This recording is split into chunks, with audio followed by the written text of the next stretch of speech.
Yeah, ladies and gentlemen, my dear friends, I'm happy to see you on this Saturday Bible study. If it's your first time, I hope you have a good time.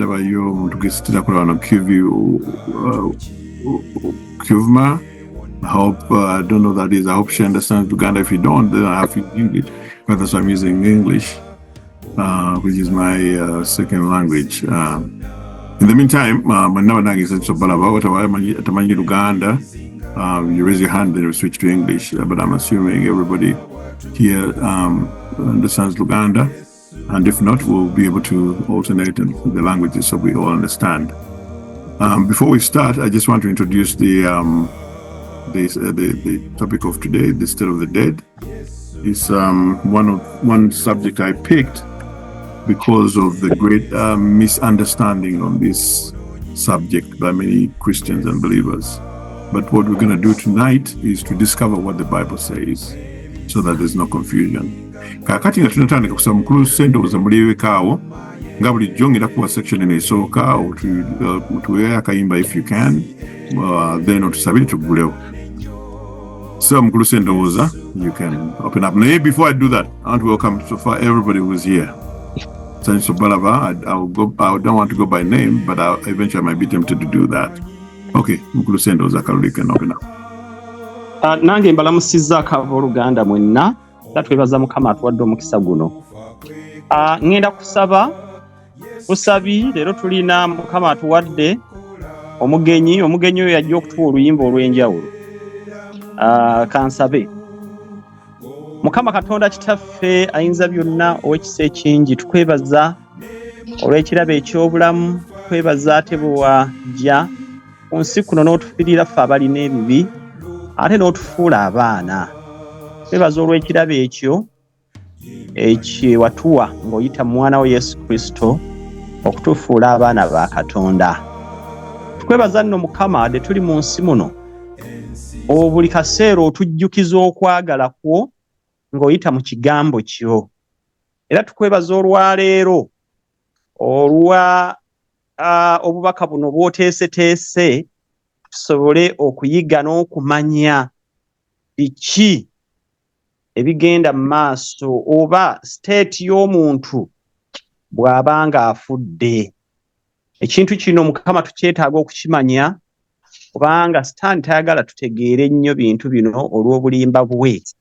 Naye tusabaayo Mukama Katonda obubaka buno bukole amakulu, bukole enjawulo mu bulamu bwaffe, tusobole okutegeera tulaga luddawa bwe tubanga tuwummudde. Beeramu naffe, beeramu n'abo bonna abaliko, ate beeramu n'abalala bonna abatannaba kujja, kabajje tusobole okuyigira awamu. Weebale nnyo, weebalire ddala, otuwe omukisa ffenna wa Yesu Mukama waffe. Amiina. Njagala okubanjulira omuzaana Vivian Kavuma ali naffe yagenda okutuwa oluyimba olw'enjawulo. Lamusizzaako mu linnya lya Mukama waffe Yesu Kristo. The other day I passed the place you always like to go, and I picked up the phone to call, knowing you wanna know, but I forgot you aren't there. I miss you more these days, that I'm reminded of your smile and the things you used to say. Amina. Amina. Nange abaso mukubira amina. Mukubira amina. Vivian, the way you put the name, so that's why I spoke English the first time. I'm from Russia, and I like the way you abbreviated your name, Vivian. That's very good. That's very creative. Manang, once again, njaga kubaniriza ku mukutu gwaffe guno gwa Bible study every Saturday. Kwetujja ne sharing some of the things that I've seen in the Bible that I believe I need to share. senga sharing ebintu ebyo nze muri manyi nti ku lunaku lisigenda kuba na excuse why I knew what I knew and I had friends that didn't know what I know that should have known naye nze ne sibagamba kyenva ntwala akaseera kano nemba nti ndi available netukuŋŋaana studying what the Bible says like I've been shown before nange nemba nga manyi abantu mwena bali ku mukutu nga bwe nagamba emizimu balamusa James London. This is an international Bible study. It cuts across continents. Mendoza, for the time being, the farthest one is James Ali London, and is a regular member here. Akavuma kusenso kulaba, it's your first time. Chala mlondo senso kulaba Lilian Gabrijo Warochisa namutegera nga twogera. Of course, Sibambi wala bana iPhone bistegedde Mchatera Hollywood Temple Sanjo Kulaba Catherine wala wange Sanjo Kulaba Elizabeth gwe nkwagala nnyo. Elizabeth twakola study last time yali twayogera ku hell, I think about two topics away. Nampeza kamechanga ntubulamu nkyani ebibuuzo and nengamba nti wale byokwiga bitujjoga ntulaba maaso eyo. As we study more on the subject of death and life and whatever, ebintu bitandika falling in place. Oh yes, this why this is kati ndowooza nti ekyokuga ekyaleero kiso okwongera kutegeera kwaffe ku ebyo obagambe eba health, whatever topic oba ggulu, whatever it is, bwe tumanya Bible kyegamba ne tutandika obiteeka in place, some of the mysteries are becoming more clear. So kansuubire nti olwaleero fenna tugenda kuganyulwa as we see what the Bible tells us. Kaali mu ngeri eyo mukulu gali watuweddeyo kusaba. Yes, I remember you did. Mu ngeri eyo ngenda kutandika bwenti ngenda kubuuza ekibuuzo and ngenda kubawa scenario then mbuuze ekibuuzo which has a bearing on what we're going to study.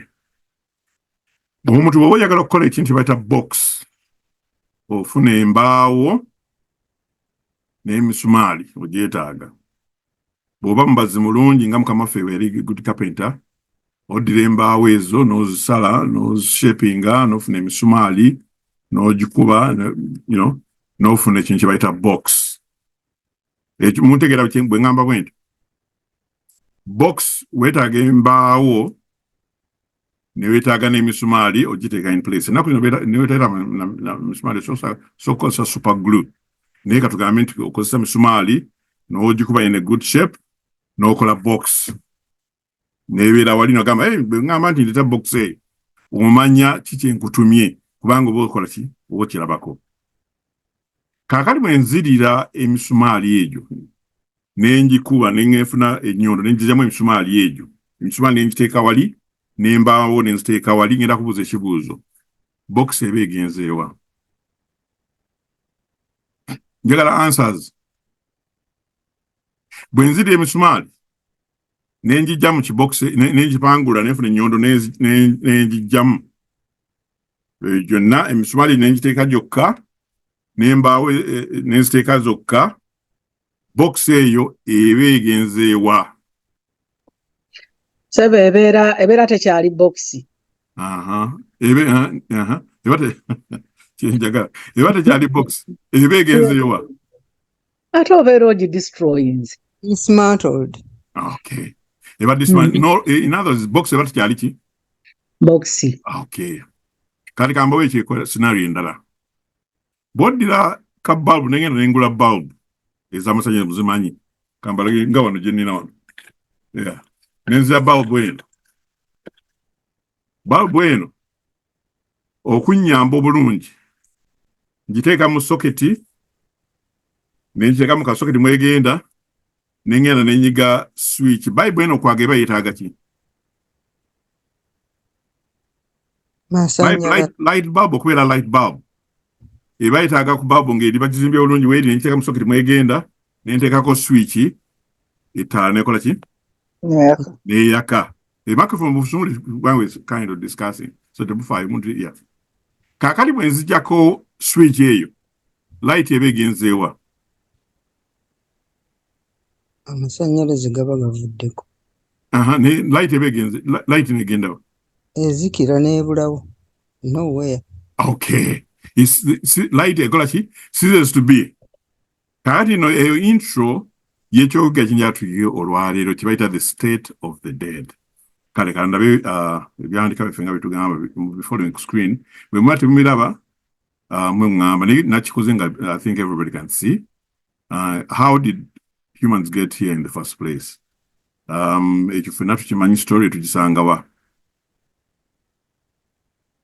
Genesis yiyo anasoma nja kwetaaga abasomi leero nga butetokola mu luzungu nizesalire ku Luganda ojja kukosa luzungu for tusambe mfena abasinga tumanyi oluzungu so Luganda tusodde bali unless nja kusoma leero okay nsoma ekiri ku screen twakulaba omuntu yatondebwa atya yavaawo atya so okutegeera omuntu bw'afa what happens so to this get the beginning of man and then we see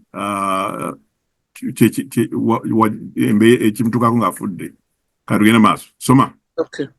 The Lord God formed man of the dust of the ground and breathed into his nostrils the breath of life, and man became a living being. That is Genesis chapter 2, verse 7. 7a. The Lord God formed man out of the dust and breathed into his nostrils the breath of life, and man became a living being.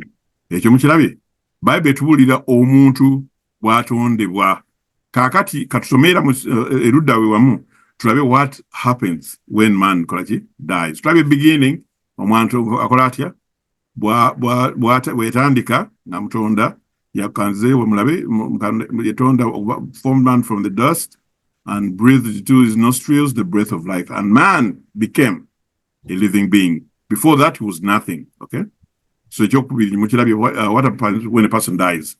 This is what happens when a person dies. And that's then the dust will return to the earth as it was, and the spirit will return to God who gave it. So the dust part will return to earth as it was, and the spirit returned to God who gave it. Kakata gamba ono kibala kita spirit confusing nnyo abantu. We'll see as we go into the study. So Travi Mukama, when we created a human being in the first place, he got yakole enfufu nakole bumba nze bituloza ng'abantu kwanza ndi artist manyi okubumba bwe mba njakola ekiyumba ky'omuntu nfuna enfufu nentekamu amazzi nkola ntya nenkola form nekyesobola kukola kwe kufuuwamu kintu ekyo kyemumbye omukka nekitandika okussa bana nkiwa obulamu nekifuuka kiramu. I cannot do that. Era tewali muntu today nga wayise emyaka kumpi kakaaga okuva Mukama wetonda asobola okubumba ekintu n'akiwa life. Tutokola byonna but we cannot do what God did in there. Kakati this verse little screen egamba then dust will return to the earth. Dust yeruweeyo. And who wants to clarify that nga sinagenda maaso? Which dust are we talking about here? Yeggweyenze. Uchu. The body. Huh? The body. Yeah, the body. Good. Now I'm not asking so that ninja tubeering atulmanyi tukakasa what we're reading and we understand. And I know almost everybody understands what we're talking about. Now I want us to reconfirm what we're talking about. So the body is called the dust. And the spirit, and we're going to examine what the spirit is. If I can go and breathe into his what? Into his nostrils. The breath of life. And man become a living being. So in the nostrils, what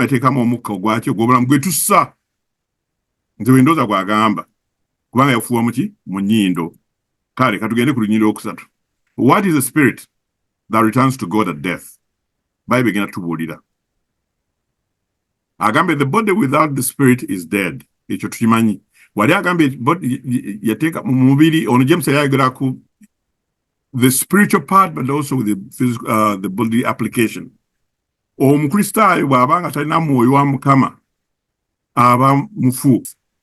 Omuntu okubeera omuntu twetaaga enfuufu ng'eri wali n'abeera ekibumbe ate ne tuyagana n'omukago wa Katonda gweteeka mu nnyindo omunaaba muntu ki omulamu. Without those two we cease to exist. Nga box gye bagambye, we need the body and the power, the life-giving power of Christ, God in our nostrils to energize and activate us. So the body without the spirit is dead. Let's be clear what we're talking about here. Job agamba, what spirit is that? Of God. The spirit of God is in my nostrils. So Katonda yafuwa ki mu nnyindo wali in the beginning? Omwoyo. Omwoyo ono gwe yafuwa mu nnyindo, yagufuwa mu nnyindo, omukka gwe yafuwa mu nnyindo gwe tussa. Bible, King James and other Bibles, when they talk about this, is more Hebrew, it's called ruach, spirit, but meaning the breath of life. More Greek, pneuma. It starts with pneumatic. Pneumatic tools. This word in Greek is called pneuma. That's the interpretation from the Bible. The Spirit of God is in my nostrils. Mukama yagukuwa era bwaba agujjewo enfufu omubiri ne gudda mu nfufu omwoyo ne gugenda Mukama yaguwa omukogo ne gwa mu nnyindo zo, you cease to be. Mukama abantu baga okureadinga mu kintu kino, Mukama yatona omuntu n'amuwa omwoyo as an independent. No, man became a living soul, a living being at point of creation. Ekimbo kijjawo omuntu nze mbiraba nkola mu balwadde oli n'afuuka n'addayo mu nfufu ng'akyassa n'omugo mulamu ng'avunze yenna era wetali dakiika 2, 3, 4, 5 nnaku 2 ng'oli adidde eddamu ki mu nfuufu. So the Spirit of God is in my nostrils. So we're talking about the breath that is in our nostrils. By the way, because the Spirit is not an independent thing that has life, and that chapter take according to scriptures, the Spirit of God is the breath of life, pneumatic or ruha, Hebrew. What is the soul? We're going to get them into to bring it down so that we have a good picture. What is the soul? The Lord God formed man of the dust of the ground and breathed into his nostrils the breath of life, and man became a living soul. Genesis chapter 2, verse 7. So, but I mean, these are repeated so that now we can put 2 and 2 together. God formed man out of the dust of the ground, breathed into his nostrils the breath of life. The Spirit of God is in my nostrils. The Spirit of God, it full abaramu, ye breath of life. Genesis, the breath of life can also be called the Spirit of God that he put in our nostrils, that gives us life. The combination of the two things is very important. Then no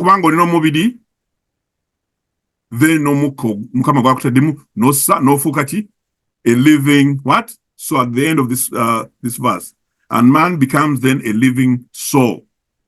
The Spirit of God that is in our nostrils, which is the breath of life, and the body God has formed, the combination makes a living soul.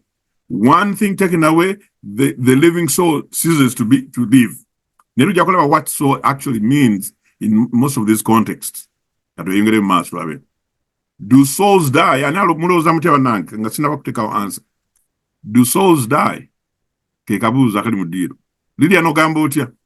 Lillian, I think no. Okay, good. And the reason I'm asking this, we are building on there have been misconceptions about what a soul is.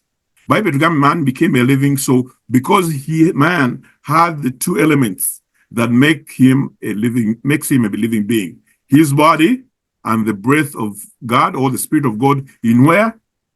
In our nostrils. So that soul ceases to being able to jimani as it has been sold to us. The soul does whatever. Bible chegamba lili nzemu bulungi katulabe answer then James bobo yakongera ku ekyo jechongera kawo katulabe agamba ati wano the soul that sins it shall die. So tewali mwoyo kutakola ki gutafa. Bible we yogera ku soul. Teyogera of anything independent of us that has life on its own. Bible, whenever it talks about the soul, is talking about you, the element that makes you as an individual, the personality you have. Ekigambo kino soul tukozesa emineno mingi. Also genda katika walabye Nairobi mwalabye wadeo rioting nebifana bibyo. Naye I think at the end of the rioting abasikala because ngwabo wali also genda n'ogamba nagenze mu Uganda there was not a single soul. Ng'abasirikale babaze ne bakola batya ne bagoba abantu bifana bibyo. Ekibuga kyate kijjudde namonji w'omuntu. N'ogenda nga tekirimu n'ogamba nti there was not a single soul. Oba tategeeza nti wabadde muzimu nagumu gutambula. Oba otegeeza nti wabadde omuntu. Ekifuula omuntu okubeera omuntu oba to be a living soul, you need breath in your nostrils and you need a body. Then you become a living soul. Anything taken from that, you cease to exist. Nga box weba nga teriiwo, box weba tenejegenze. Kubanga the minute we start entertaining ideas into your moyo tegufa, then tunogufunia we gubeera nga omuntu afudde. That is the big industry today, a thriving ku kigambo ekyo. The soul etafa is big business. Munsi kubanga stani ya yigiriza enjigirize Katonda yagamba omuntu in the beginning onyejja maaso tujjula maaso tibwe mulira ku kibala kino you will die. Stani ajana baga no, you shall not surely die. So that idea of surely not dying yiji tubeerako omwoyo gugenze kukyata omwoyo akoze atya omuntu afudde kati omuntu abadde for instance abadde ku kkubo emoloka ne kuto oba netomera omuntu katugambi nga bagamba asigaddeko kateetera ali awakuba asigaddeko kateetera enjigiza ina kuzegamba nti ate muntu kati muntu genda bajja nemukubira ddala n'afiira ddala then kati olwo omwoyo ate n'afuga n'agenda mu world of understanding n'agenda mu nsi ndoza katugambe y'amizimu ey'ensi ya Sitaani. Omuntu you cease to be. Sitaani n'abamaleka abo abalimba ku subject eno kyovala njiresi tugisomeko tulabe what the Bible says and what the devil teaches and what is popular out there. Ebintu bya Sitaani biri popular kubanga byangu ate bimulimu ne ku nsimbi. But psychic industry imide ku the soul that does not die. Wala bayigiriza bannaffe nti omwoyo bujja kubeera mu bagwoche mugende mirembe twekyo covering akabaaliko wano nitula nti hell tegenda kuba ya mirembe. Hell is going to destroy even the devil himself, that he'll be no more. Kati Sitaani nyina nchiba banga agenda kuba destroyed. Ndio malaika abe ate kati gomuntu go togenda kuba destroyed. So the idea that a soul does not die is bugero. Bible egambi on the soul that sins, it shall die. How else can you put this verse? How else can you put that verse? How can you? What can you replace the word soul? Then it makes a sense. Still. The soul that sins shall die. In other words, what is it saying? Nageze mkibuga nisirayo a single soul. Kubanga abantu baadde okozeki kati njagala omuntu anjogere lunyiri luno ng'atadde ekigambo soul akitaddemu the human that sins it shall die. The human, the person, omuntu ayonoona agenda kufa. Otegedde. So soul omuntu ajogera tetugamba nti omuntu there's no other way to put it except omuntu ayonoona is gonna die. Tana kiri kintu kitafa according to these verses and so far as twakalaba tulabe breath or spirit or whatever eri mu nnyindo zo ne tulaba ekirala ekitulaba wano nti omuntu addeyo mu nfuufu and the spirit goes back to the giver. Amaanyi ag'obulamu ani alina ekisino ky'obulamu? Yesu is life giver. Sitaani takirina. Sitaani tasobola kubumba muntu n'amuteekateekawo awo n'amuteekamu omuka tekisoboka. But he can lie. So katugende masulabe wewe tuli okwongera kukakatiriza ono Revelation agamba atya? Every living soul died in the sea. Okay, so do the souls live in the sea, or what does it mean? What do we get from this verse? Okwongera kulitiriza luli Every human died, every living human died in the sea. Yeah, no, not only human, nyanja mulimu ebiramu ebirala ngachi. Every being. Okay, every creature, every whatever. Kubanga na bibiri n'omukka biso omukka. Mukama sobata yagenda kubiteeka mukka mu nnyindo zo directly. Ne buli kiramu kyonna kirina omukka. Omuntu wali wagamba tasinza ku bisolo mu mbeera ze. Anana Bayibuli awo bakusimu ansoma lunyiri luno salutadde kuno. So Ecclesiastes chapter 3 verse 19. Njagala omuntu alusomera awo. Ng'olunyiri luno sinalujjako. Say that again. Ecclesiastes what? Ecclesiastes chapter 3 verse 19. Okay.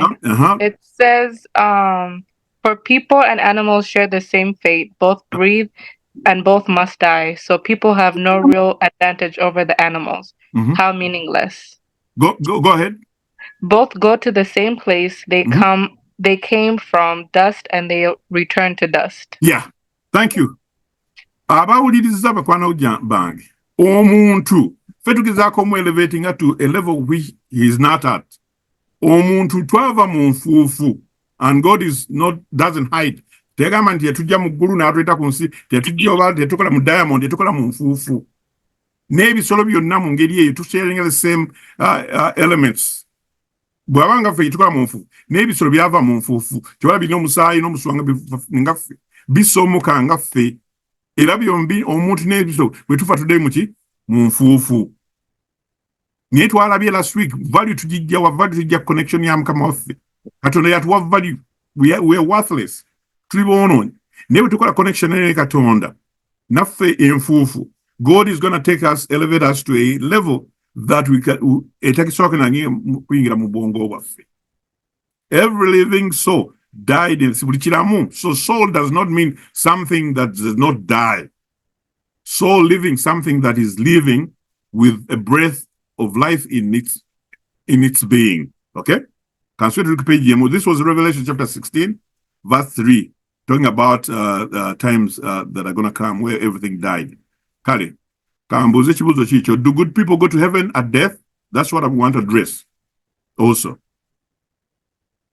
So no. Okay, good. Do you want to highlight before we read the next verse? Why did you say so? It says that we go to sleep when we die. Okay. Okay. Kale, katugenda Bible kyegamba. Atawade kusali kono tubadde ekyo tuexamine many times. When we die, we don't shoot to heaven. As we see now, we don't have that thing where you gambla konto moyo gugenda muti. No, today mu nfuufu breath never. There's nothing else in between that. We cease to be that box. Elizabeth, your day.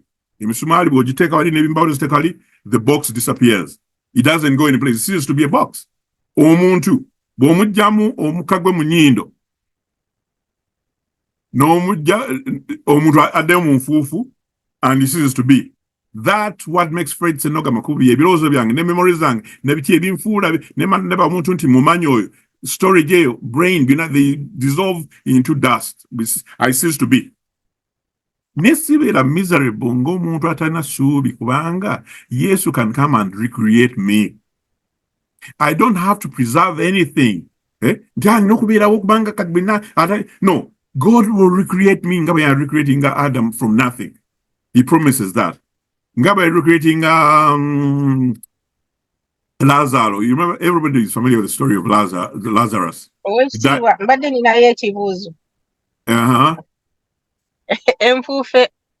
Enfuufe esobola okubeerawo nga terina mukka. And so, yeah, of course, gitambulyako. Nedda kati anti gwe ogambye gwe oli nfuufu. No, twakolebwa muki? Wakolebwa mu nfuufu naye substance ekuwa obulamu bagiyita Mukama waffe Yesu Kristo. Kati bw'amala okuwa obulamu Adamu bwe yatondebwa yali aweereddwa obulamu obutaggwaawo. Naye bwe yayono yalina okulya ku muti ogw'obulamu so that he would not die. Kati okulya omuti ogw'obulamu kati kiringa nga bw'obeera n'omwana. Naye kati ddayo ku kibuuzo kyo mukwano. ekibuuzo kyekyo kyembuuza nti nno nti omubiri gwo bwe guba nga teguyina mukka gusobola okubeera omulamu? No. Kati Bayibuli egamba nti bwe yatufuuwamu ye, bwe yatuteekamu omukka gwe yatuteekamu bwe bulamu bwe. Nti omukka katudde tusome yatufuuwa omukka ogw'obulamu ki breath of life mu nnyindo zaffe ne tufuuka abalamu. Kati anti bw'amala okukufuuwamu omukka ogw'obulamu gwakufuuwamu ogw'obulamu era bwe bulamu, otherwise a dust by itself it is nothing. Dust tesobola kubeera operative nga teriimu mwoyo wa Katonda. Ekyo kituva okuyiga maama, era nja kwebaza okugumiza kituva okuyiga. Tugambye omuntu okuba omulamu weetaaga the breath of life and the body. Byombi nga bikola at the same time. One of them missing, you cease to be. Omuntu bw'amuggyako omukka mu bulamu addayo mu nfuufu, according to scriptures twakasoma. Kati omuntu bw'aba nga ataliimu mukka ng'afudde, omubiri guddayo mu ttaka, naye omwoyo guddayo ewa Mukama waffe. Yes, mwoyo ki gwe twogerako so far? Is the breath of life. Omwoyo gw'obulamu gwe yakuteekamu addayo ewa nnyini bulamu. Kati ekyo kye twaseparatingibwa mu Adamu. Okay, kati ngenda kola bwendi, ngenda ku stopping ano ekibuuzo tukireeta at the end of the study kubanga we're in the middle of the study, we are building this up, then we can explore whatever question you're nayo kubanga byobuuza by the time we tumaliza tujja kuba tufunye ekifaananyi ekituufu. Otegedde? So katuli ku question namukaaga newe nda slides zange tukyanayo slides again zinategese to support what I'm trying to, the Bible says. Okay, kati ngenda kupolite kubanga we're going to get stuck on this. I think I'll be tusomako ndoza nange munzikirize ekibuuzo ekyo tukireete ku end kiwandiike kyetiko and not in the middle of the study, so we can continue with this today's subject, the state of the dead. Ebibuuzo by'obuuza go answers zobanga zimanyi naye abalala abatabimanyi. Kati njagala abantu balabe what the Bible says on this topic, then tubeere nga tusofenna okuddamu ekibuuzo kyo bulungi oba tukigwe oba tukiyite. Kale, do good people go to heaven? The good people go to heaven at the time of death. Kristo ndozazeemu ekibuuzo ekyo bagambye katulabe Bible kyegamba.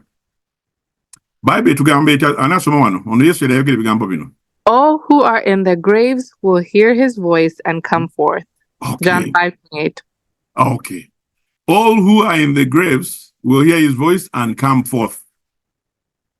So, why are they in the graves? Who can make a connection from what we've studied so far? They go to sleep, so they're in the graves. They lose the breath, they go back to the dust. That's why Christ, abantu bebayita nti bava mu ggulu, all those who are in the graves will hear his voice and come forth. These are the words, an extract, John chapter 5, verse 28 and 29. I think there's part B on this one. Okay, David, everybody knows about David, King David, and his relationship with God. At some point, God says David had a heart like mine or something like that. Mu characteristics David zalina Katonda yagamba alina omutima ng'ogwange. So Katonda ne Dawudi balina enkolagana yiki nungi. Story ya David tugimanyi yalina obuzibu bwe, yalina obunafu bwe ng'omuntu, naye he stuck with God. Naye nenya n'akola atya Zabuli mulazi yawandiika many of the Psalms were written by David for our, for us today. Naye Dawudi gwe bandowooza nti ali mu ggulu, abantu bandowooza nti Dawudi ng'oyo mulungi yandibadde ali luddawa mu ggulu, naye Bible egamba etya wano? Where is David? This is from Acts chapter 2 verse 29. Somebody can read that quickly. David is both dead and buried, and his tomb is with us to this day. For David did not ascend into the heavens. Okay.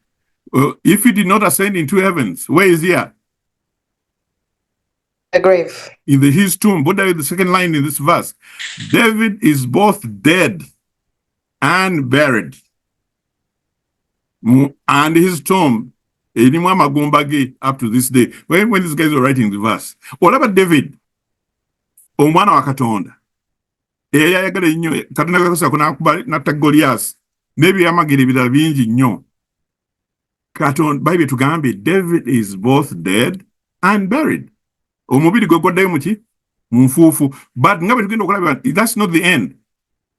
Mukama tamwerabidde. There's a time when he's going to bring us back to life. Akole the combination of the two. Atukolere emibiri, atuwe n'omukka omu nnyindo zaffe ogutafa.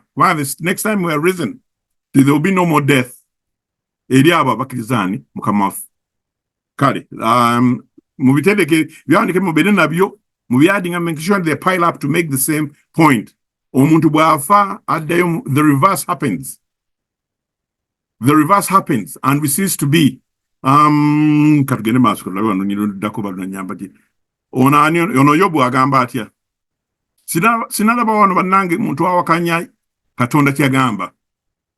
Tusomulaba naye nze ku lwange ebyawandikibwa byonna Yobu Luke yawandika Acts sinalabayo muntu awakanya Katonda kyagamba nti omuntu bw'afa addayo muki munfuufu bw'amuggyako omukka gwe mutaka ku nnyindo, the dust goes back to dust and the spirit goes back to God who gave it. But the spirit wagirabe, spirit eri mu nnyindo zaffe gwe muka pneumatic. That word translated in Greek is pneuma something. Pneumos. Awalamu Hebrew is called ruach, which means the breath in our nostrils. If I wait, the grave is my house. Job agamba. Katoyongere maaso. How much does one know and comprehend after death? Kale mukitegedde. Tagantwe toleddwa abantu abategedde byawandikibwa bino. Katoyi Bible kyegamba. I hope you don't differ from the Bible. How much does one know or comprehend after death? Kino njamu contrasting n'enjigiriza egamba nti Oluganda afudde agenze mu ggulu. Mama wange mbawanye ekyokulabeko yafa. Era nali wano nga tukuza olumbe neetegeeza abantu bannange mama wange am happy ali mu nfuufu. Kubanga abakuba kati ng'agenze mu ggulu. Atunya Fred ne baganda be bonna ku nsi tuli mu nnaku tubonaabona. Bandi badde bamulaga nti olawa that's your mansion. Nga mama aliga ebirozi byandibadde ku mansion eri byandibadde ku Fred anajjine awano gyendi. If that was true. Ne mama, according to scripture, alinga Yobu yagamba nti if I wait, the grave is mighty, my home. Ne tukimanyi nti the grave is si enkomerero. Life figure nga bwe tutonda in the beginning when we are not, will make us be again. All we have to do is cling on him, trust in him, surrender our lives to him. This death, this is where we're going. So how much does one know and comprehend? And I thank God for God's plan. This is what the verse tells us. And also, while we're talking about living the dead, the contrast is going to be there in that verse. This is Ecclesiastes chapter 9, verse 5. The living know that they will die, but the dead know nothing. Hey. And they have no more reward. The memory of them is forgotten. Oh, true. One more time for clarity. The living know that they will die, but the dead know nothing. And they have no more reward, for the memory of them is forgotten. Yeah. Nabadde baka clip kade ku, I think it was on Facebook. Yadde munadini omu ng'agamba yadde anyumisa nnyo by'addayogera. Naye nagezo kulanga mwadimu ekitali kituufu nnyo. According to these studies we're going to make. Yagambye abantu waliwo abaali bampadde obutwa emirundi ebiri oba esatu something that they attempted in his life. Naye mbategeeza bwe mala omuntu bampa obutwa mu nnaku ssatu ajja kukola revenge. You know, it sounded good. Era ndoze abali bagala omuwa obutwa babadde bategwa baatidde. Mu nnaku ssatu obajja kuba akoze atya n'oba bamugatte. I don't even know. Yabadde munnaddiini. Anti ngambi bwe ngambi namulabye ne ngambi manyi balaba bamulabye naye yadde munnaddiini ng'ategeeza abantu bamuwaddeko attempt ssatu. Ninaga nti ye bwe oli bw'amala n'amuwa obutwa successful n'afa. Mu nnaku ssatu ajja kuba akoze ki? Ne bali abamukimukoze bajja kiraba. Tajja beetu. Naye agambye wano, the living know that they will die, but the dead know ngenda kwongera mukagamba absolutely nothing. and they have no more reward, for the memory of them is forgotten. How about the emotions, such as hate and love? What happens to those? Verse 6. Also, their love, their hatred, their envy have now perished. Nevermore will they have a share in anything done under the sun. That is going to happen. What did I say? Right. Baba funga tebamanyi kiri ku nsi. Baba enfuufu bw'ogisinaka bakuliko enfuufu n'okateeka okasobola kukola ki? Tewali. Okuggyako envunza zikuliramu. Okuggyako nga mulimu envunza. Yeah, okuggyako mulimu envunza. Omuntu ngenda kubyuninga kino, what I'm saying. Baba etugamba bwe tufa omukka gutuvaamu ne tuddayo mu nfuufu. Ebirowoozo byaffe byonna n'okutegeera kwaffe Mukama yatusonda nti brain egikola mu brain tugyetaaga. Era bw'obongo kyali mulamu n'eza brain ye eri mu mutwe gwo n'enkasukamu oba n'enkubamu empisa oba ya morphine oba n'eteekamu ebidagalalagala bino. Osobola ng'osomoka naye nga totegeera ng'owunze nga tonafa. Kaakati ate olwo bw'ofa n'ofugedde kadde oba okyategeera oba osokujja n'exacting a revenge oba n'oyagala omuntu gw'oyerabira okwagala ng'okyali mulamu according to that verse. Oba n'osigala ng'ohatinga ng'omwami lwe yagamba ennaku 3 zemuwa nja mutuusaako ebyo obulabe. No, agambye wano also their love, their hatred and their envy have now perished. Nevermore will they have a share in anything done under the sun. Kati omuntu abeera n'alowooza nti jjajja kubanga tubadde tubikize nnyo eka tubimanyi jjajja wagundi abajjaji bamutawanya emizimu. Twerabira nti Sitaani alina emizimu gye. Sitaani yakasuba mu ggulu ne bamalayika be balimba, they're lying. Omulimu gwa Sitaani omukulazi busi maybe in the next study is to deceive the entire world. Kati ekyawandiikanga ebyekyogeranga kino bwe kiba nga tikiriko confusion tumanya nti Bayibuli si ntuufu kubanga Yesu tugamba Sitaani agenda tulimba kuki ku bulamu omuntu afudde nti abamu kubanga nga bwe industry y'aba psychics bonna esava ku laayi eno nti omutalifiira ddala. You shall not surely die mu Genesis bwe yagamba. Katonda agambye you will die. Sanaga, no. You shall not surely die. No. That is more popular out there than what the Bible says. Never try no Bible to kakasa into okwagalaku obuchaibu ewujja byonna biba bwedde kwanga bigendedde mu nfuufu eri obwongo bwatereka storage otereka ebino mu brain kwa abantu bamanyi soma brain ngamba watereka ebirowoozo emotions zibana mu part ya brain wano otegeera so ebyo bwe bivunze your identity is gone. Omuntu yekka asobola okukuzaawo ye Yesu alina memory stick yo. Ebirowoozo bino Mukama yamanyi asooka okuzzaamu obujja. Katuyongere maaso. I hope I'm clear on this one. And olunyiri lwala ayagala dokumentingako bw'aba ate taluwuliranga. Oluli gudiiro. Okay. Kamba katulaba olulala. I need an answer to that. Can I comment on that? Can I comment on that line? Yes. Yeah, please. Baba bategeeza ki bwe bagamba nti omuntu yavudde, so for example abantu bangi nnyo bagenda ne baloota ebirooto oba nolootanga tugambe taata wo akomyewo you know, and actually ebintu ebakomawo ne bakugamba ebintu oba nolaba ebintu notandika okufuna struggle so much out of those dreams kubanga dreams speak. Kati naye ekiva ku kyokubeera nti bibeera validated in a way and ate nga olabira ddala omuntu eyafa yabakomyewo najja nakola ekintu kubanga it's not good.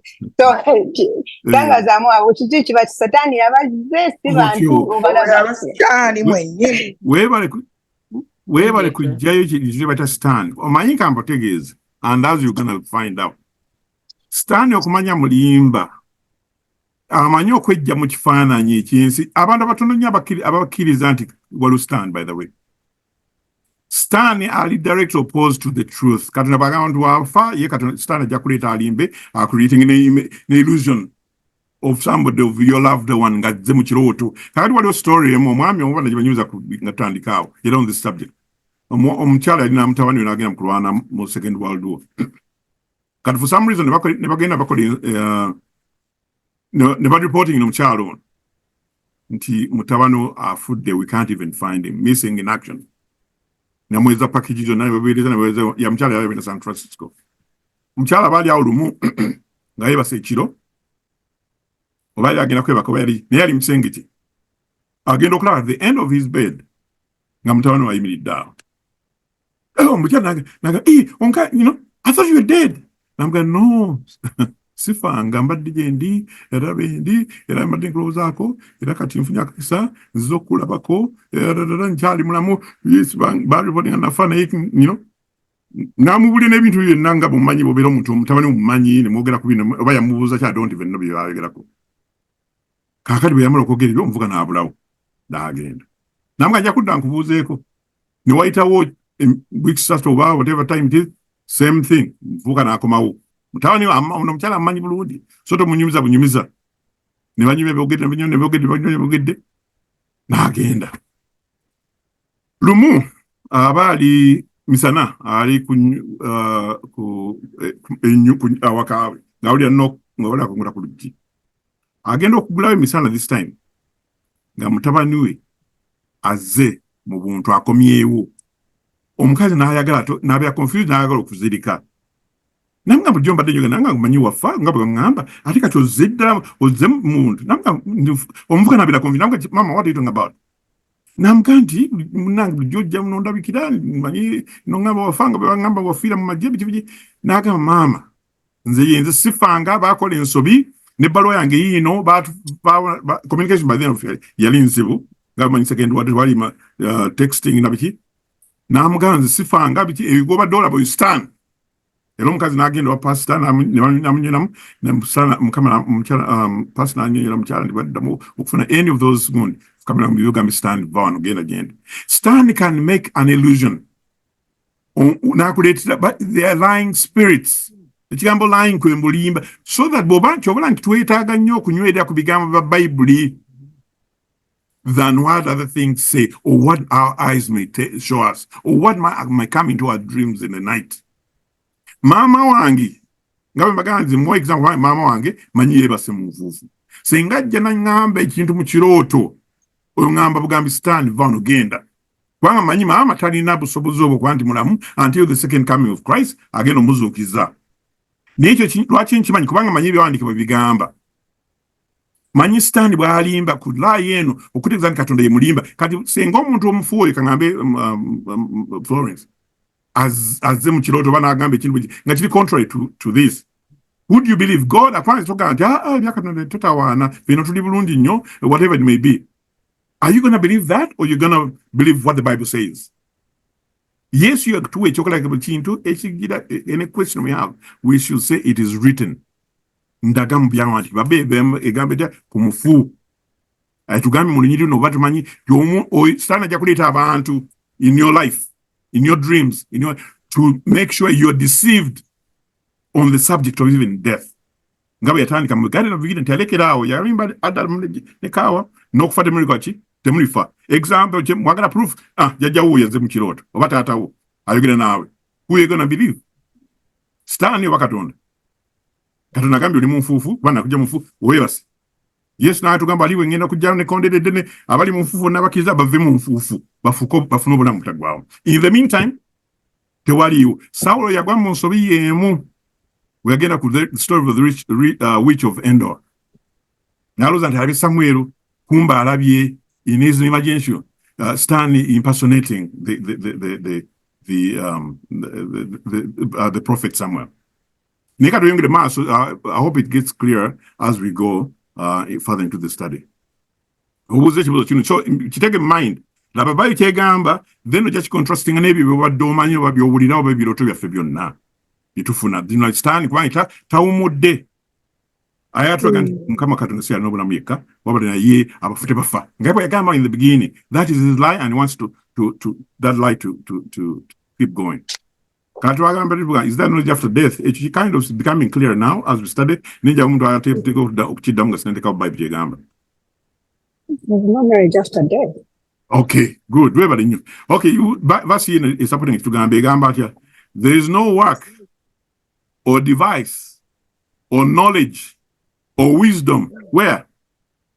In the grave. So manga did the James and Oh, okay. There is no work or device or knowledge or wisdom in the grave where you are going. Oh, true. Muntano omuntu yagenda okudda Yesu bagamba buli mukadde tugamba nti munfu olwokubayo noonye ogera kola otweringe munfuufu ogenda okudda kubanga you dust you are. So tulindira Montana zaffe n'okutegeera nga tekuliyo. So there is no passage of time. Yokola enkolaga Katonda nze njagala. In the grave, olwokuba ebintu ebira time biba bivunze obwongo bitwetaaga computing time. Bw'oba munfuufu nga weebase ng'ofudde ekintu kya Mukama bazze after, I'm just giving an example, 10,000 years, it doesn't matter to you. It is going to be like a twinkle of an eye. Kubanga you're not counting time. Daudi yafe myaka I think 2,000 years before Christ, 1,000 sijuka bulungi. Naye yafa then. Alindidde Yesu okudda kwe amuziwa obulamu. Nange nenfa leero, Yesu najja next week. Bwe nfa leero, ne Daudi yafudde myaka kakaaga. Daudi agenda iba nanga nduddeyo mu ntaana. Wante abala time ebyokutegeera tabitegeera. Ebigenda mu nsi time yonta tali in this realm of understanding. Wante na bintu byo computing a time, he's no longer anybody. He's dust. Dust emanyi time. It's eroded dust emanyi time. So in the grave there's no knowledge, no wisdom. So fena bwetubanga tufudde abalindire Mukama waffe. Fena tugenda kulabikira mula kulundi ki gumu. Tewali agenda gayife twalwayo nnyo mazima. Bali nga babala time. Daudi aliyo nga agaba ajadde. No. Kubanga he's dirt right now. That's what the Bible teaches. Stan alinjigize endala. Igana omuntu wabafuda wali omuzimu gwa jjajjawo bazze empewo zikunta bajjajjabo ebintu bikiriza ngo tulali bana bato ne told that was the truth. The Bible tugambe Katonda yatonda omuntu atugamba what he knows more than we do.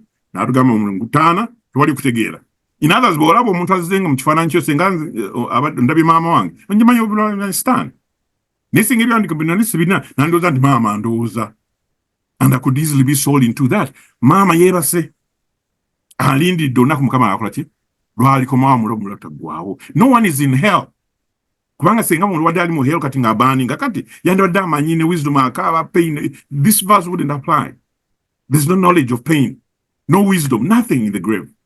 Fena tulindiridde Mukama n'akola ki lwanajje n'atuwa obulamu obutaggwaawo. Tetulina kweraliikirira abantu baffe abaabase mu nfuufu.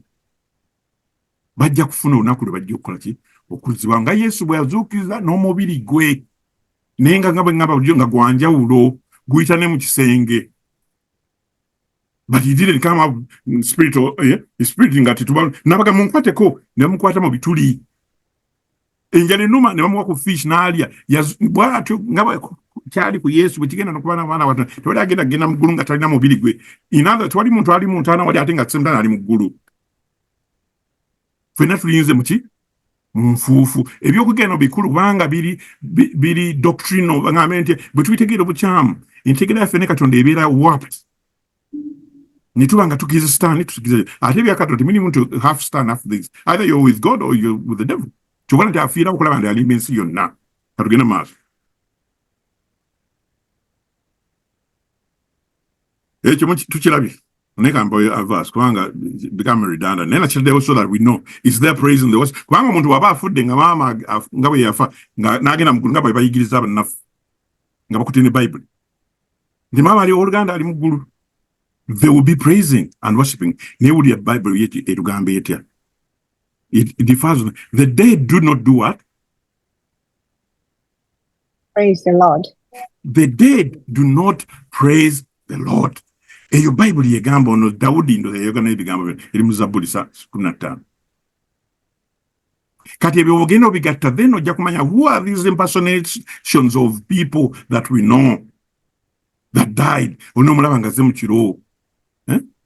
Kati Bible ne yongo ku grounding on the truth that stand yawe ne bamalayika be bakola ebyo. The reality of the devils and demons becomes real now. Because we're exposing the devil now and how he works. Bring up abantu ngabo abana abalogo njakola bwenti stani wali bakole dogwiri disigama de gutelio niba malaika begona bava mu gulu bebo sibali abaganda bafudde siko jawange yafanti yazina na akola ABCD stani niba malaika bagale chukirize board okunyweza like yakole yaga mutafa niba afudde you not surely die, so that becomes the truth instead of what God says that you cease to be until the time of resurrection. In Jesus varying of the weekending at resurrection. Omundu agambe kuzukira bati yakogena wanga ato Uganda limugulu already. No, Uganda limuntana yebas. Sleep is one of the most beautiful things banange. Nze nyumira nyo kweba Canada na sina binuma. Ogera no tunyumye ate tunyuma ozukuseye muno ga enga ntunyumye. Bobe so wali tonna chomanyi. Ogwao kati gwibo dakike mugero kulanga saa 12 ezokumacha. Mbuba webase bulungi n'abantu baffe beebase, no struggle, tewali hating, tewali anything, not even praising the Lord, because the time has come. Will not until the time comes to praise the Lord, we'll praise him for eternity. There's no rush. Kale karoyengere maaso. But can the dead communicate with living? Kiche kibuzo anti Florence yadobuza.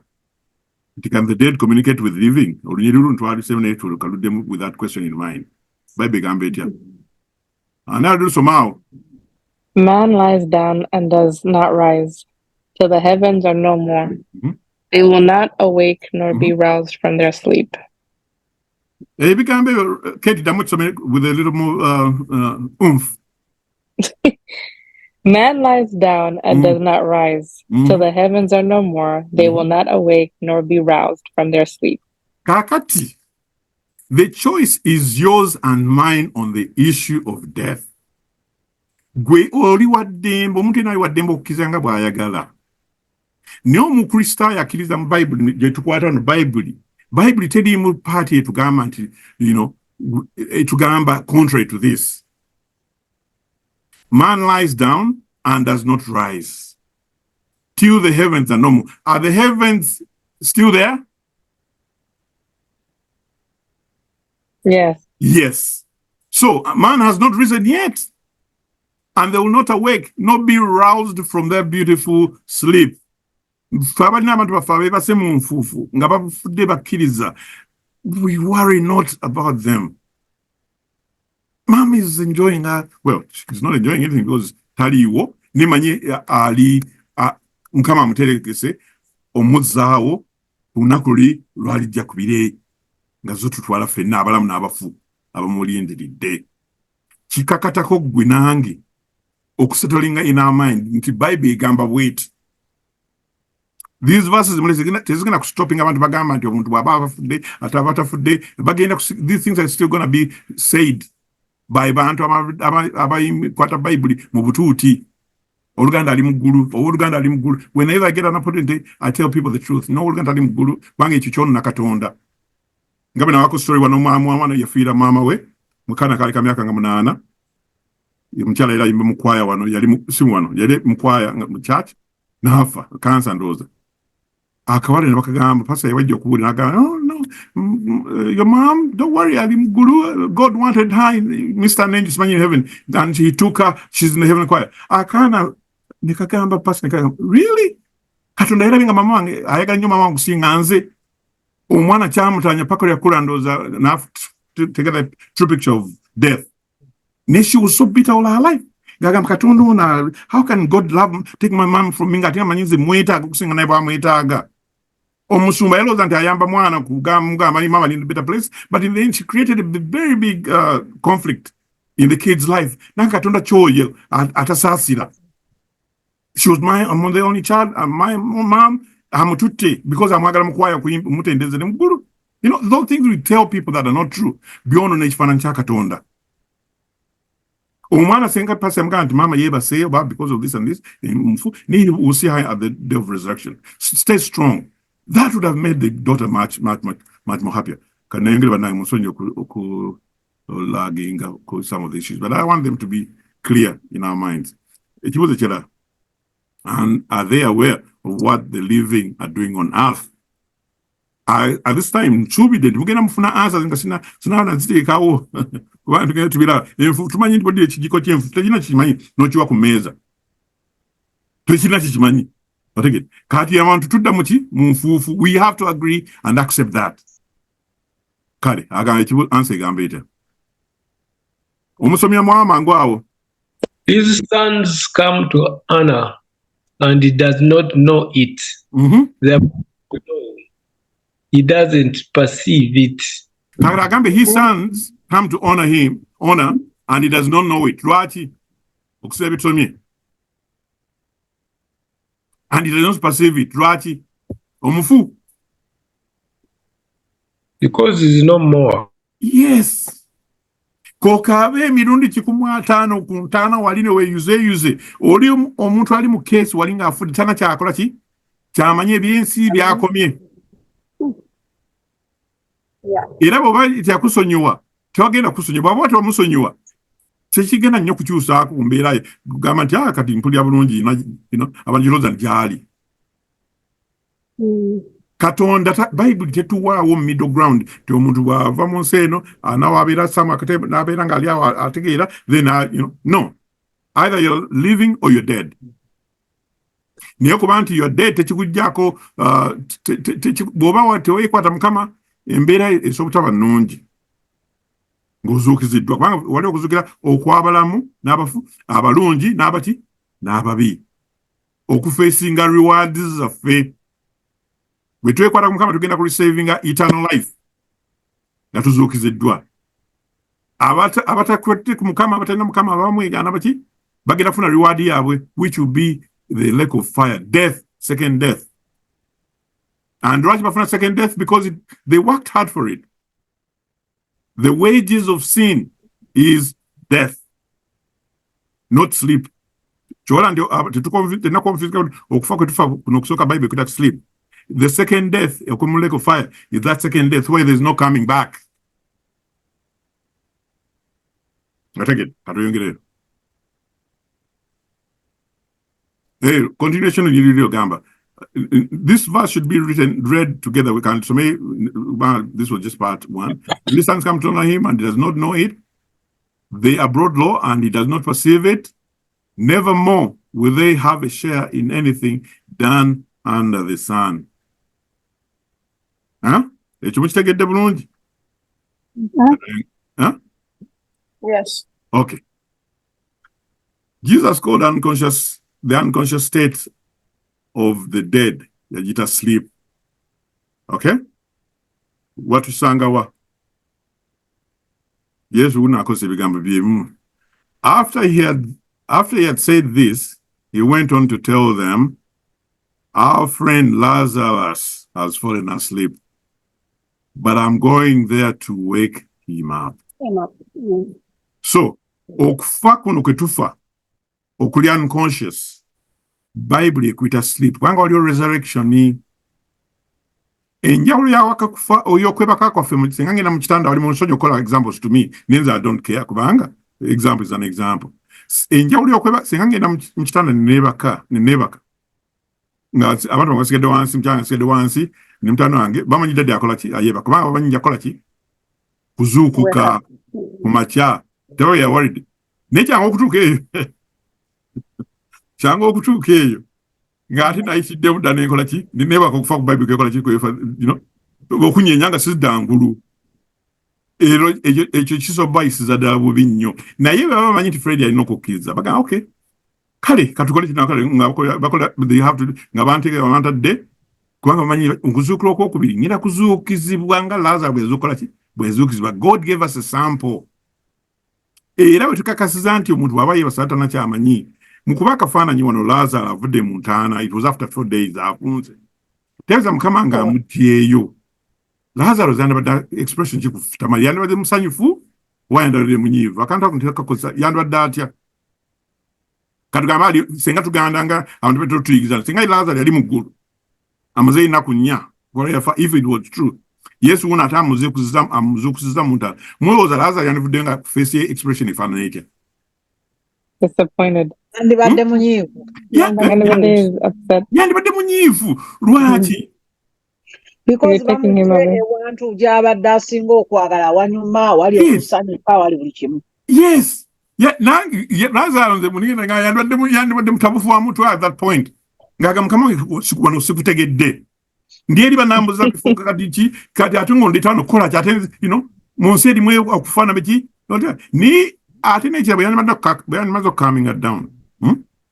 Owa ise ndoza wiki ngabbi yandibadde atanduka bannange kinalabye eri kinasubidde yandibadde alina chapter namba nga 2 atubulira byalaba muki muggulu naye Lazaro is silent kubanga yali akoze eki yebase munfuufu era tatoma nga boogera takiika nsi nga zingulu oboli yasanyuka nabusanyusi nga banne n'abaana abala bangi Lazaro seka ge tumanyi byawandikibwa wala akawala akali 12 years akaafa Yesu n'agenda n'akazuukiza n'akwata n'agatula nekatula n'agamuwombi okulya ndoza kaafa enjala ekaluma kati kadde ngulu era kadde engulu ng'enjala ekaluma kubanga mu lubuto mwali kyenda ne bako ebyokulya akana kandi bade kanyumya first of all nakandi bade explain this was enjoying with the angels no because she was sleeping in an unconscious state mananga bigambo bino byoga so that this thing in your head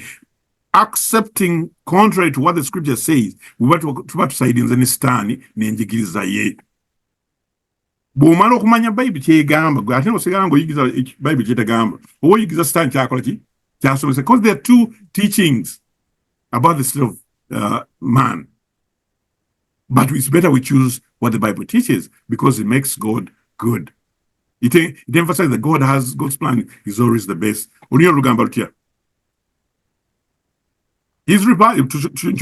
His disciples replied, Lord, if he sleeps, he'll get better. Jesus had been speaking of his death, but his disciples thought he meant natural sleep. N'ekyo nkinyonyo nde Yesu olira nakunyamufu nanga yebase kubanga agira kola ki bwetwebaka tugenda kuzuukizibwa we have that hope. Okay, ekyo ndoza kiri clear kunyonyogere maaso abatukuvu Mukama kati omulaba nti ebibuuzo bigenda kuba byangu okuddamu based on so far the few scriptures zetulabye muntu ng'afudde. Number 10 egamba etya? What happens to the righteous dead at the second coming of Christ? What happens to the righteous dead? Righteous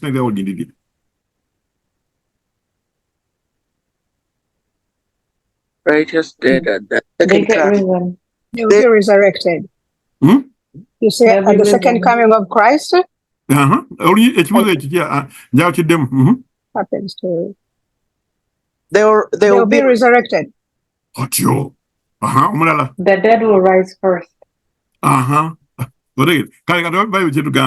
In other words, kati bwana omuntu obanga nze kyokola ndio sagala kufa naye ate sikutya kati every day we get a sample of dying when we go to sleep. Bible jeje okufa kuli okusooka muntu kafa ina ikuta sleep because really that's what happens in sleep. You know nothing. Time again. Naye abantu banabafudde nga balina Mukama tulina essuubi. Eternal is just a temporary hold. Ate ta face nga time nogandi wala tebanga tebajja nga tebanzuukiza ebyo ndabimanya ekiddamu kyoddamu kutema ekikola ng'olaba Mukama akola ki ajja kubire ng'olaba abooluganda bonna bemukkiriza nabo nga mwonna muzuukiziddwa mugenda Mukama batwala n'abalamu nga bakyusiddwa in time katabe verse yegamba bannange agane asoma n'eddoboozi njagala eddoboozi eddene. The Lord himself will descend from heaven with a shout, and the dead in Christ will rise. And thus we shall always be with the Lord. With the Lord. Amen. Amen. Amen. The Lord himself will descend from where? Wala batabakkiriza nti waliwo eggulu Katonda gye babeera. Katonda Bible tugambye the Lord himself will descend from heaven. Yagamba nti ngezo batekera tegerifu nendi komona ntene batwale ejendi with the shout is not coming quietly. And the dead in Christ bayogera ko benjaga tubeere mwabo. Amina. Living in Christ or dead in Christ will rise first. What Bible gamba verse will rise first. agamba verse 17, and thus we shall always be with the Lord. So entaana si eki si enkomerero. Entaana si enkomerero bannange. How about when we and how and when do the dead receive their reward? Kwana ba no na confuse them one no didn't know kubuza ndoza ne balete mbeda ate mbeda instructed. Yeah, I can answer you. Behold, yes achaye kakugamba ebimu. Anempeerayi. Omuntu sakwanga ofudde nogera mugulu ngate tunafuna mpeerayi nga Yesu ate yagirina. Agamba ati awo analusomawo. Behold, I'm coming quickly, and my reward is with me, to give to everyone according to his work. Ocho. Twasomako emabega Sunday nga 3 twatwogera ku punishment y'aboonoonyi n'abalungi. To give in others empeera yaffe yanjawo egera kumanga kyekimu oba ng'eyawukanamuko. Nataka tugambe. Because each one is going to be given according to what? His work. Abali bera punished mu hell nabo gonna punished according to the work they have done of evil. Agenda okusembayo okusasulibwa ekinene yani? Yes, Sitani. Yes. Yes. Kubanga yakoze ya created day into bino byonna. So embeera stand etwabanga yinkana nani ne ya makubuya. Muri okutazikira bonani mwokeje bwe kimu no Katonda sibwakola. Era tatwala sanyu mu kubuku kya mundu mirembe. There's a comedy ekintu kino. Stand eternal life, so you cannot live on through eternity, whether live hell or not. Maybe that's not the topic for today. One, behold, I'm coming quickly with my reward is with me to give everyone according to his work. Eternal life or death. What is this reward? And what is this reward the dead receive from Jesus? It's really clear. What is the reward? Eternal life. Huh? Eternal life. Eternal life. We shall be changed in a moment. You can have emibiriki. Can you know when I change in a moment? Beba no senga Yesu azolwa lero nga gwenangi tukiza Yesu. We will have to be changed. Kwangi ne mibiri. Tejiso akusikira bula mutagwawo. Tugenda kufuna immortal bodies nga Yesu gwe yalina nga emukisengo kiyitamu. Ng'otambula no hugging omuntu. Nenga tugenda kudda mukola kifa. We'll be changed in a moment, in a twinkle of an eye. And the dead will be raised incorruptible. The dead are going to be what? Raised. Incorruptible. What does this mean? Genda. Continuation verse. For this corruptible, this one, must put on incorruption. And this mortal must put on what? Immortality. That's when we get immortality in the life after Christ has taken us. Right now, all of us are mortal beings. What does that mean? We can die. Yeah. Yes. Only God is immortal. Verse immortality of God. Immortal. We're subject to death. At that time, this corrupt that transaction where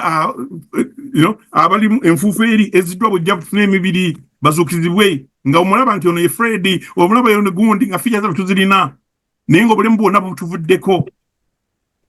Yesu after resurrection bali basomula nti ono Yesu yali musala nga tanafa nga bamulaba nga mutegeera teyajja mpeno nga gwebuza ye ataano nani nga tafano is official nga that was swear na zo yazikola na zikina kwa in the best light otunese no ga gamba na si bino bimulaba kati bino biwero. Tugenda kukyusibwa abali mu ntaana afuna emibiri ki emipya. So the idea nti omuntu mulamu alina mubiri, that is watering down this climax. Stani akola tubuzabuza mu mbeera eyo lozi njajjawo ali wali yatete mizimu n'akola ate Stani lying, impersonating your loved ones so that you can believe a lie. Stani alina amaanyi agakola ebyamagero. Mujjukira story ya mu Misiri Egypt Moses akola ebyamagero akasusa omuggo ogufusa musana nebali abagundi abafala nebabikola through whose power? Sitani. Akoze kino n'abakozi waliwo ebyabalema byebatasobola tebasobola kuleeta nsobera obazigoba obutontonono babukola ki bakolawo bwabwe. So stand okuleta omuntu na mfana nti omuntu olagala kukakazandi before battlefield did that. Ekyo kyangu piece of cake. Can I add something? Yes, please.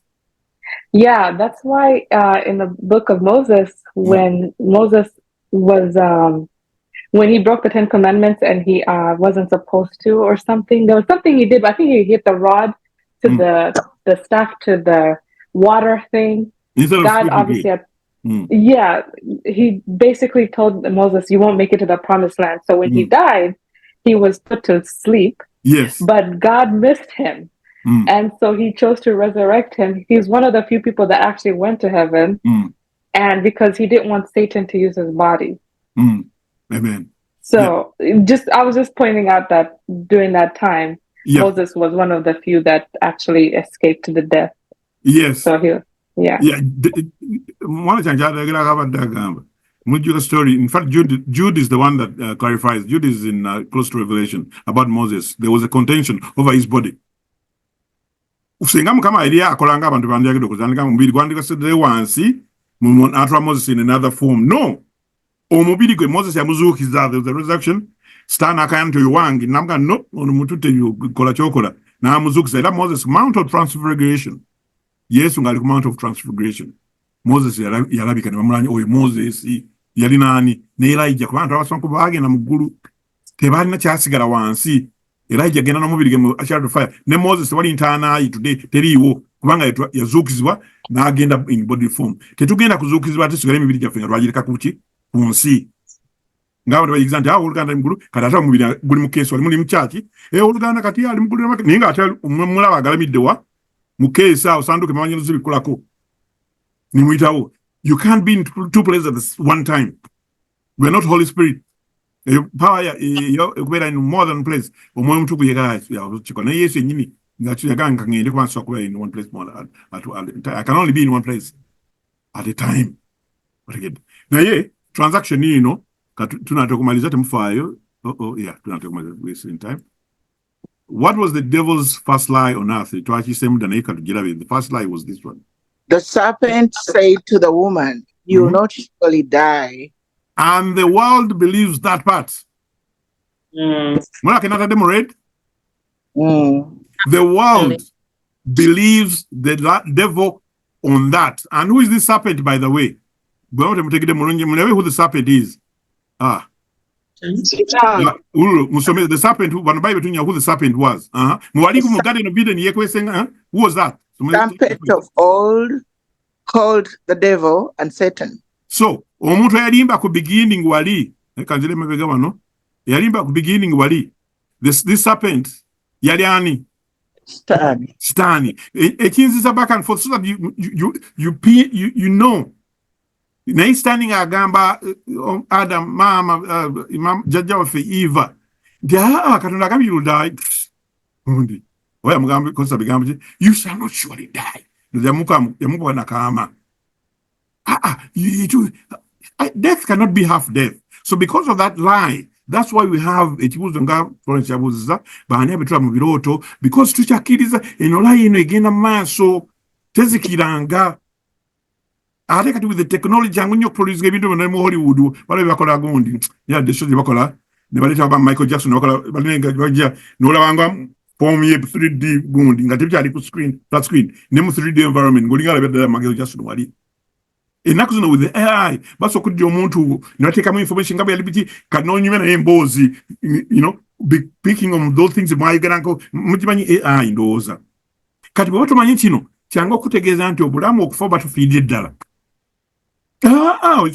oyakogera ne maama waliwo ne share benanga ku TV1 obanga bagamba giyita from the other side ne baleta abantu ku TV show misana ne baliwo kati maama wange njaga kogerako ne maama wange olina agandi namuyita bikifana bino n'ebintu ebyo bw'omala obbira bya bulimba abantu bonna bapange ono Innocent asooka kujjanga yakumanya ebya maama we asooka n'olukama wamalianga okubeera mukaluma alinzirize ng'ayogeddeko n'omulala gwalowooza nti naye azze kulaba kumbe amubula information ye oli agiwulira on the other side amubulira ebintu ebiri vague bifaanana oli akkirize nti yaki kubanga ono ali thirsty to know maama wange ali kuki kati konna akantu kaafunayo nga yerabidde nti yakabulidde oli omulala yadda impersonating nga wali bimuwa n'avanga asante mama yebase munfu.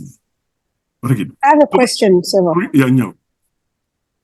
Omanye bino ebintu tubyogera babyogeddwa mu nsi wonna nga tukulanga biki nga webanagenda nga Abaganda nga basamira ne bagamba kutire gundi wo bayogere naawe nga yafa kwegamba enjogera ezo naye my question is era nga abantu waliwo bwe twaba watu wali muntu yali agenze mu ggulu yadde n'akamu waliwo abantu ababa bagamba nti oli nafa like yatuuka ku level probably when they are sick and they get to that level where they kind of go to sleep naye nga bafudde omwoyo gubavuddemu and here they can actually declare them dead naye ne bakomawo after some time after a few minutes or you know. I think I know what you're talking about. Kati naye question eri nti abantu abamu ku bo bakomawo ne bagamba bo balabidde ddala Katonda era babadde mu ggulu ne bayogera n'ebintu ebibadde mu ggulu. Is that bituufu oba tebayiyo? Kakati abantu abo first of all that's a condition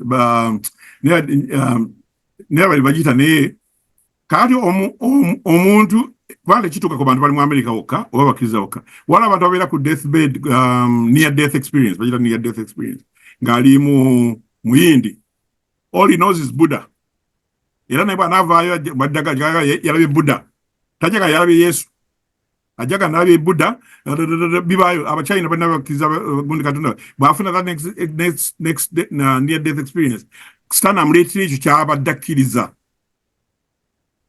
But it's not tangible. Age science, they can induce it. Kasoro or decreasing oxygen mutwegu, up to a certain level. You can induce that right near death experience. The brain plays power. What a food day? Omuntu afude njagala dira omuntu afude nga laza bwe afude ngali wala wenye fituko zimbafu. Alyoka ave ya garment zinaku nyaze mazeyo. Nebino we ameza ali ku operating table. Naga ndi afude say kati kamba we chokola bilako.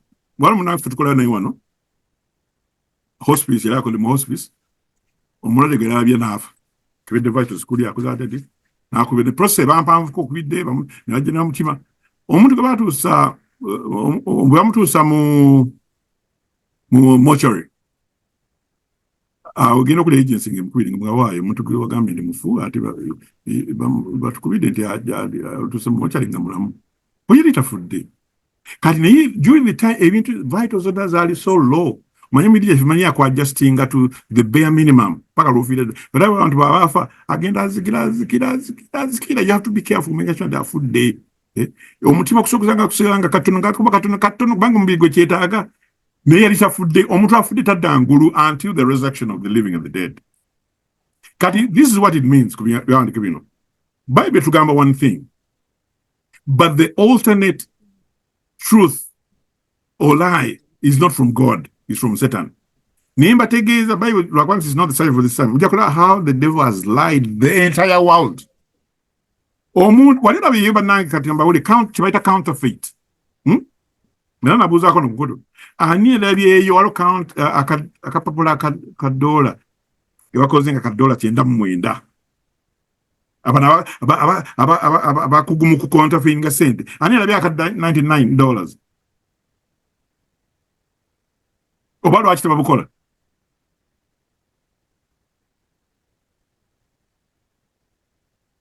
Hello. Hey, abeno. Ani lebi ka note ya $1 eyasatu mu 5. Nawagamye tibana aba kugumu ku counterfeit nga sente. Batu kolide odwa tosadwa ulana. Tekaliyo kubanga there is not true what 35 note.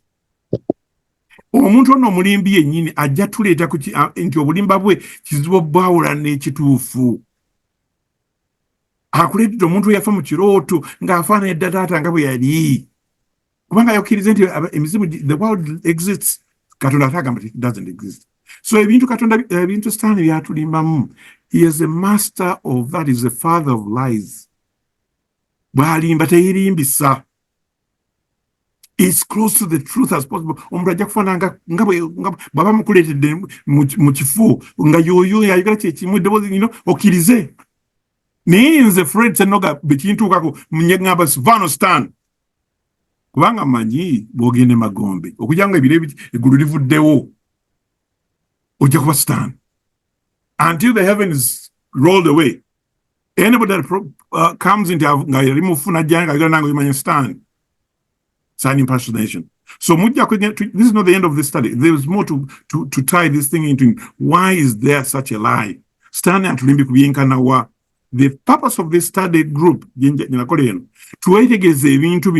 to preconceived ideas of the ways, yes, but over time the truth transcends.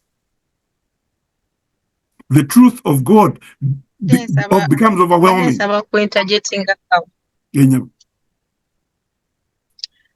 Ogambye nti omuntu bw'afa, sorry, n'agenda mu ntaana afuuka sitaani.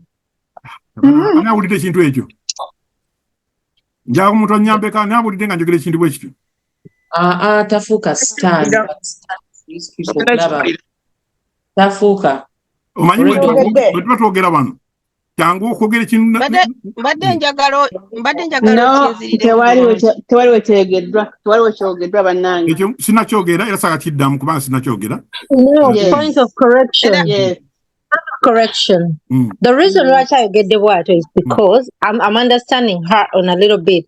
Okubanga bamugambye nti amugambye nti nze Fred singa omuntu avaayo pacifying her. Nti nze gundireka, for example, about grandmother ndi wano impersonating auntie. Namugamba nti ndi wano jjajjawo biki. So he's saying oyajamugamba vow stand because he knows the truth. Kati oli kyagamba looza nti omugambye eddoboozi eryo nga muntu pretending to be the other person. Kitegeeza omugambye nti omufu afuuka sitaani. So that's why she's getting it wrong. Nabagambye Bayibuli gamba omufu afuuka nfuufu. So omuntu talina power ejja kwefuula whatever it is. Kyengeza kugamba stand first of all abafu twebaka mu nfuufu, we cease to be. Ebigenda mu nsi wano tebiba tukyabikwatako. Feelings, emotions, hatred byonna biba bizikidde. Box gye twali eba evuddeyo nga tuuse emisumaali na box nambaawo. We cease to be until the life-giving Jesus comes and resurrects us. Nitwabalamu. Eno layi gye ntadde wano yesitaani yezibibwako ebyo nebitegeeza ebigamba nti omuntu bw'aba afudde tafiidde ddala. Jjajjawo gy'ali ali mu another form, ali mu another world. Olunyiro kye tugamba. Otegedde. So bw'oba mpulidde nga nti omuntu afuka sitaani asi ngambye. Sitaani yakozesa situation yonna to his advantage okukola ki okutulimba nti omuntu bw'aba afudde aba tafiidde ddala. Otegedde. That's what I'm saying.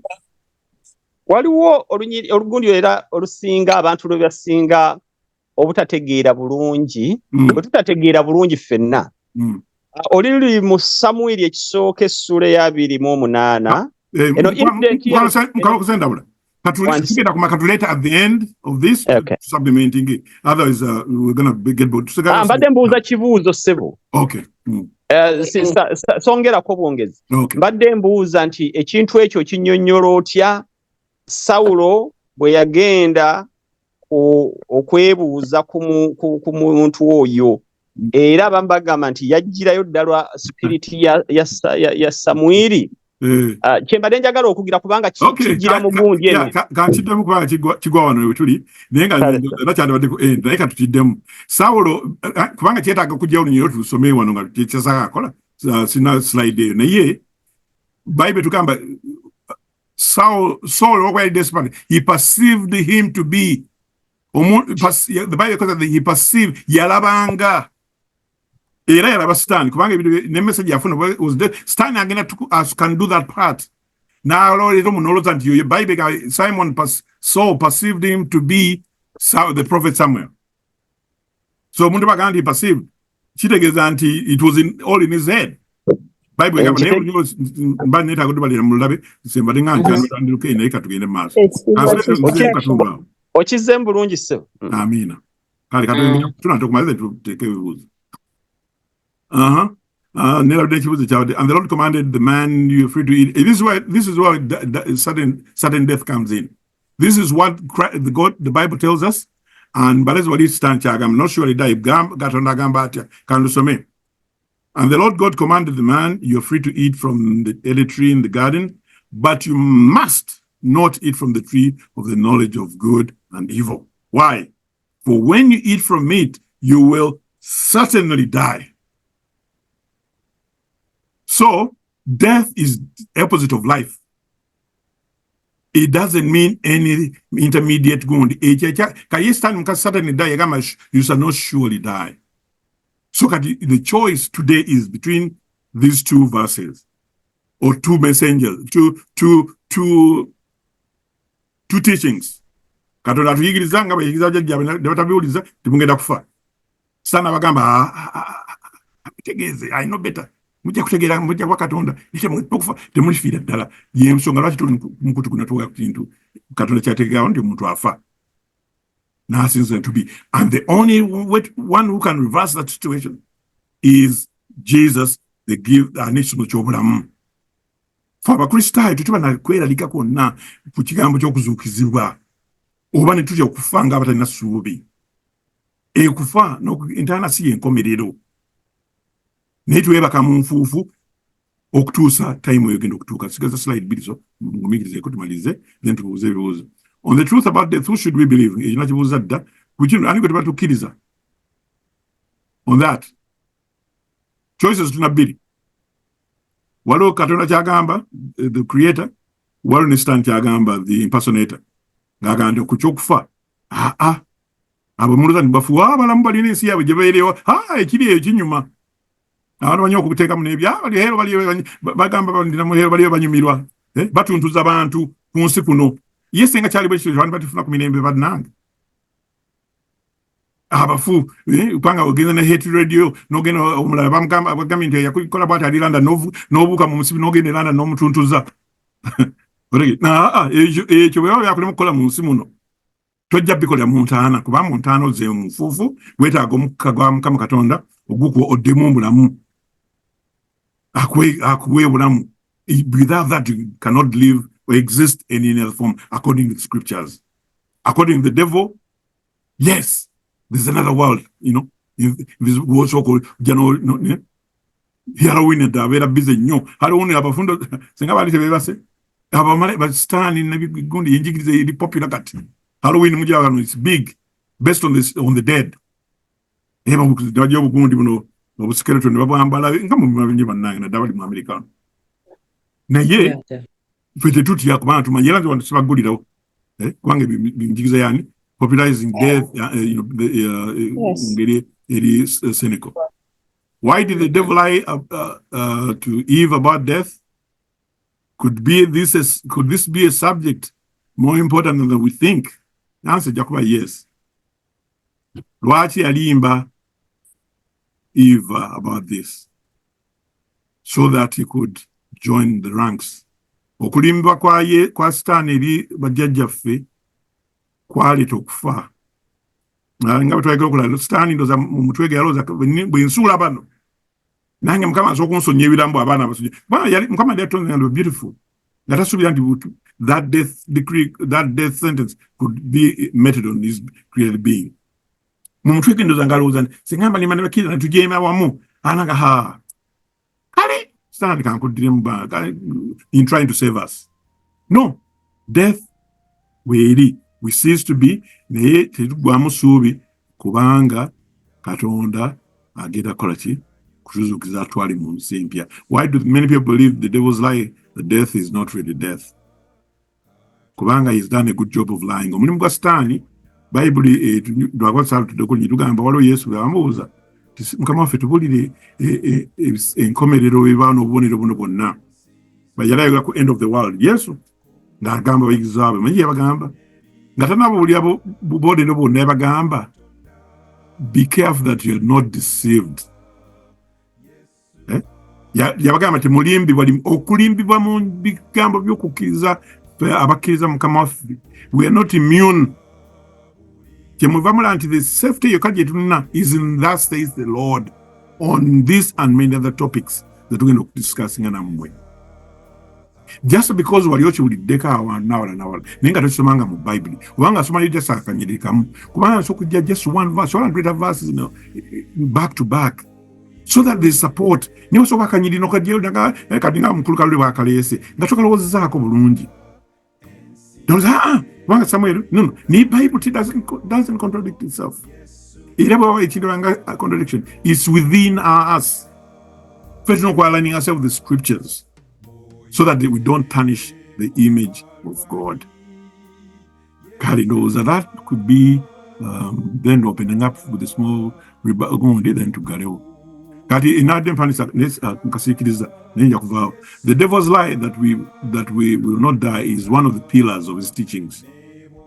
For thousands of years, he has worked powerful, deceptive miracles to trick people into thinking they are receiving messages from the spirits of the dead.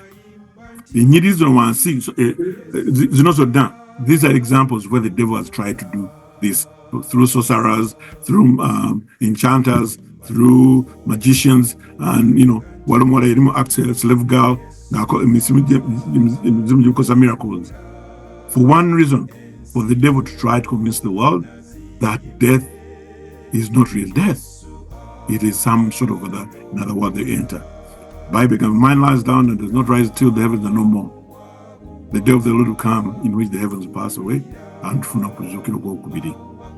Kali kakati ndoza chokuga kya folwalero kyempresence ekyo kati we have a few minutes called reacting abatubuze or whatever. This is the time for clarification, for anything about your call reaction at this point from what we've studied today.